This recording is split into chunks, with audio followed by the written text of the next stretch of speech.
Daniel Warrington leapt to his feet. The fire roared and crackled in the hearth, and the wind gusted outside, and for a second he doubted whether he'd really heard it. A second, heavier crash, like a great clap of thunder, swiftly relieved him of such foolish notions. He rushed across the drawing room, his plush burgundy smoking jacket billowing out behind him, shoving aside an armchair in his haste, and emerged into the entrance hall to see the stout oak door rattling in its frame. He snatched the sharp model 1874 from its stand above the fireplace and dashed across the brilliant marble floor, feeding a new cartridge from the stash in his pocket of his smoking jacket into the chamber. Too late, he flung open the doors only to catch the briefest glimpse of an immense bulk retreating into the circle of trees. He returned his attention to the door. Deep gouges in the wood, the lower panels splintered and dented. He slammed his fist against the doorframe in frustration, ignoring the hot lance of pain that pierced his hand. Daniel Warrington had had enough. This was the third incident of its kind to occur since his taking up residence in Nighthill Manor 2 months previous. Pausing only to pull on a pair of worn leather boots and a demure brown scarf, he considered rousing his manservant, Dunwald Marston, to accompany him, but decided against the idea. The old man was probably tucked up in bed by now. There was no reason to disturb him. Whatever it was that walked the woods of Beaumont Chase and menaced the manor, Daniel Warrington would deal with it himself. After all, hadn't he faced down enormous black bears during his months on the continent, looked death in the sharp yellow eyes deep within the Peruvian rainforests, slain a great white lion, king of the African plains, with nothing but a blade in his bare hands? Determined and resolute, Daniel Warrington strode out to meet the night. The air was frozen and the skies empty. Before him, at the clearing's edge, loomed the woods. A vast black wall of frost-bitten limbs and flaking bark. The wind, at least it was possibly the wind, howled between the slender trunks and seethed in the clusters of tall dark pines. Pale icicles, thin and crooked like skeletal fingers, scintillating as Christmas baubles hung from a tree. A black, dead tree. As he crossed the clearing, his hand fell to the lamat belted at his hip. Deemed far too superfluous and unreliable for field use by the US Army, he had managed to procure one of the few remaining prototypes from a custom officer up in Birmingham. In addition to the revolver and the sharps, he carried a long, thick knife with an elaborate deer-bone handle sheathed at his waist, a gift from an elderly knife-maker by the name of James Black several years previous. The blade had since tasted the blood of almost every animal that walked, crawled, or swam upon the face of the earth. Regretting not taking the time to change out of his smoking jacket, Daniel Warrington gritted his teeth and trudged on through the biting cold. Tracking the mysterious beast was proving to be exceedingly difficult. Having neglected in his haste to bring a lantern, it was all he could do to discern the sporadic trail of odd, hoof-like prints.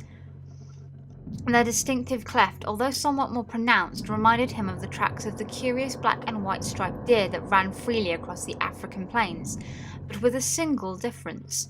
These were sunk far too deeply in the snow, incongruous with the weight of such an animal. Whatever the beast was, it was of a most prodigious size. For minutes that dragged like hours, he plodded onwards by the sickly light of the moon, the only sound of the fresh snow crunching beneath his boots. The wind nipped cruelly at his exposed face and hands, bringing with it a faint mist that flowed around him in shreds and tatters, snatching at his clothing with ghostly, insubstantial fingers. His every breath fogged the air with an ethereal white cloud and seemed to draw the seeping chill even deeper into his body. Something moved in the outer darkness of his periphery, but by the time he had levelled the sharps it was gone, as if it had never been there before. The darkness was enfolding now, a great, all-encompassing blackness held at bay only by the thin shafts of moonlight. A branch snapped to his right, and he whirled in time to see a dislodged clump of snow thud to the ground. Taking a deep breath, he once again levelled the sharps. His mind was calm and still, a vast frozen lake in midwinter's grasp. The weight of the stock in the hollow of his shoulder felt good. It felt right. It had been far too long since he'd had the spark of life fade from the eyes of a dying animal. Slowly, cautiously now, he picked his way between peeling silver birches and over the fallen trunks of once magnificent oaks. Alert to even the smallest motion, he hunted in silence, pressing onwards into the woods, deeper than ever before. Eventually the tracks halted at a great twisted snarl of brambles stretching taller than a man.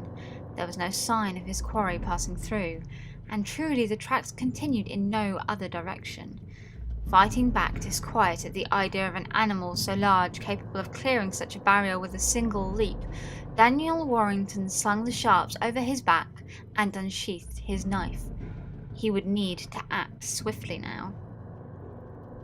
Stumbling forth from a narrow tunnel of thorn and tangle, Daniel Warrington emerged into a misted clearing. Damp from the moisture in the air, lank locks of hair clung to his forehead. His face and hands were sliced in several places, and his smoking jacket was all but ruined. Dunwald Marston would not be amused. He straightened and unslung the sharps, taking stock of his surroundings. The wall of brambles encircled the entire clearing, and it appeared he had forced his way through at one of the lowest points. In places the brambles grew around the overhanging branches of nearby trees, crawling along with their drooping limbs like sinister barbed snakes. All across the clearing spires of rock jutted upwards from the mist, their twisted points scraping the calignous skies. Small, trembling gouts of white had begun to spiral down, but Daniel Warrington barely noticed. His attention was elsewhere. It was not often that Daniel Warrington found himself at a loss for words, but now he could barely remember to breathe. Dominating the center of the clearing and towering over its surroundings was a dark, cyclopean monolith of impossibly immense proportions. Plainly visible upon its surface were an array of nightmarish bas-reliefs, upon which the gibbous moon shone sickeningly. Thin tendrils of mist curled up and around the hideous obelisk, crashing against its side like churning ethereal waves. Mother Nature took a deep breath, and the night itself fell still. Deep within the mists, something moved. Clack, clack, clack. He could feel it now. The beast's eyes were upon him. The fine, downy hairs on the back of his neck stood erect, and his skin rippled with goose flesh. Clack, clack, clack. The sound echoed hollowly across the clearing. He sighted down the barrel of the sharps and willed his trembling hands to still. Shifting anxiously beneath the gaze of the loathsome monolith, he watched and waited. Clack, clack, clack. The stag shambled forth from the swirling mists. A blackened crown of jagged antlers twisting in all directions adorned its head. As the beast sauntered past the monolith, the tips of those dreadful antlers screeched across the black stone. The sharps dropped from Daniel Warrington's shaking hands, clattering away across the ground. The stag's jaw lolled wide, revealing a maw bulging with pointed yellow teeth, akin to those of the sleek tiger-striped sharks of the West Pacific. Only now did he understand the truly monstrous proportions of the beast. Its head stood fully twice the height of a man, above which loomed the terrible antlers. The monster's snout glistened wetly in the waxing moonlight, and its tattered fur seemed to crawl and shift as though it were a living carpet of chitinous beetles. Patches of yellowing bone shone through its coat, fur and skin clung to its foreleg in patches, like moss to the trunk of a rotten tree. Dark rivulets of blood trickled from the hollows of the beast's eyes, a pair of vast, empty holes in which green flames guttered and billowed. The stag snorted, stamping its foot with a sharp crack like a gunshot, causing a murder of sleek black crows to erupt in flight from a nearby tree, coils of mist drifting lazily around the beast, never quite becoming close enough to touch its slick black fur. Its hooves were bloodied bone, heavy enough to crush a man's skull to dust beneath their tread. And then it spoke, a guttural, rasping sound abhorrent to the minds of men.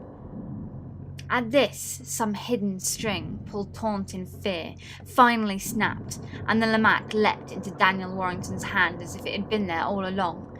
He flipped the lever on the end of the hammer up, causing the striker to fall down upon the primer set directly below it. The stag let out a monstrous bellow, lowered its head and charged, and Daniel Warrington took careful aim, drawing a bead atop the beast's skull. The stag roared, as did the Lamont. The blast of buckshot from the revolver's secondary barrel disintegrated the top of the stag's head. Something coiled and dark pulsated amidst the ruin of its skull, shifting and oozing against the splintered bone. The beast hardly faltered. Daniel Warrington could only stare horrified as the wound immediately began to heal, bone reforming before his very eyes. The skin, however, remained absent, and he at once understood the significance of the many bald patches speckling the creature's hide. How many before him had tried and failed to slay this dark, majestic horror? Razor-sharp antlers gored his stomach, and then he was tumbling across the frosted earth towards the monolith. He pressed a hand to his stomach and felt what seemed to be a handful of snakes squirming against his palm. Blood seeped between his fingers. Clack, clack, clack. The stag towered over him now, whispering blasphemous insanities of the old gods which dwelt beneath the earth and deep down in the sea and in the dark, forgotten places of the world where the stars had never shone. Dreadful images began to form in his mind of nameless monstrosities uncoiling beneath the earth, and the Polyphemus-like creatures emerging from the oceans. The insignificance of man crashed down upon him, followed momentarily by a stag's hoof, which fell with a sickening crunch, the spitting of a ripe lemon. Daniel Warrington thought no more. Dunwald Marston sat in the darkened library reading by the guttering flame of a candle burnt nearly down to the stump. A leather-bound tome of substantial thickness, the Midwinter World, but the book was Midwinter World in only name. The cover concealed a far more sinister tome, one which had previously resided for many years under lock and key in a sub-basement in the British Museum, hidden by fools who possessed neither the strength of mind nor the courage to conquer the horrors bound within the book's wafer-thin pages. From the walls of the room, glassy eyes reflected the candlelight, inch-long yellowing fangs frozen in snarls of anger and roars of defiance. It sundered Dunwald's heart to see such beautiful, magnificent creatures murdered for the cruel sport of a single man. His gaze wandered to the umbrella stand in the far corner, fashioned from the foot of a majestic white rhino, and he felt the familiar fires of hatred flare up in his chest. That Warrington had the nerve, the gall to slaughter even a single one of Dezuzu's precious children grated on Dunwald's very sense of being. Well, it would not happen again. Ishmael would see to that. Thin, wavering shafts of moonlight filtered through the picture window, picking out every scar and rag on Dunwald's tanned, calloused hands. The hands of one who had spent a lifetime in the wilderness, wandering the secret, untamed places of the earth. The book at his fingertips remained dim and dark, the light itself refusing to touch such blasphemous pages. This suited Dunwald perfectly. Some things were born only to dwell in darkness. Dunwald drew the flickering candle closer, leant forward and continued to read. From the earth where groweth dark wood, into any time when the rites are spoken, can the holder of the knowledge summon the walker, child of great Dezu, he who dwelleth in the vast wilderness between the worlds and eateth the soul and flesh of man.